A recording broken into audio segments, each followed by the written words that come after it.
C'est pratique. Notre focus nous emmène à présent en Afrique du Sud, dans le centre du pays, dans un endroit complètement hors du temps, une enclave créée à la fin de l'apartheid par des nostalgiques du régime raciste. Dans cette communauté baptisée Orania, il n'y a aucun noir, 1500 personnes, toutes blanches, qui vivent en autarcie complète. C'est un reportage de nos confrères de France 2.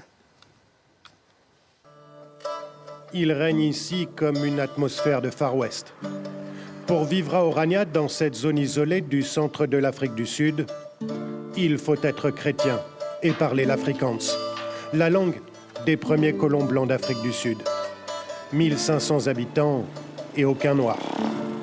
La petite ville dispose de sa propre monnaie, de son drapeau. Fondée il y a 27 ans à la fin de l'apartheid, Orania rend toujours hommage à différentes figures de ce régime raciste. Ici, c'est une communauté afrikaneur où on peut construire notre avenir en toute autonomie. Dans la nouvelle Afrique du Sud, il y a une majorité noire et ce n'est pas très agréable pour tous les afrikaneurs. Et l'idée, c'était d'avoir un endroit pour être en dehors de tout ça. Vivre à l'écart entre afrikaners. C'est le choix qu'a fait Anton Enslin en s'installant ici en 2013. Ce fermier habitait auparavant une propriété dans le nord du pays. Il en a été, nous dit-il, expulsé.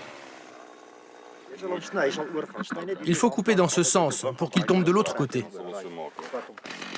En 2005, des Noirs ont revendiqué la propriété des terres où il était installé.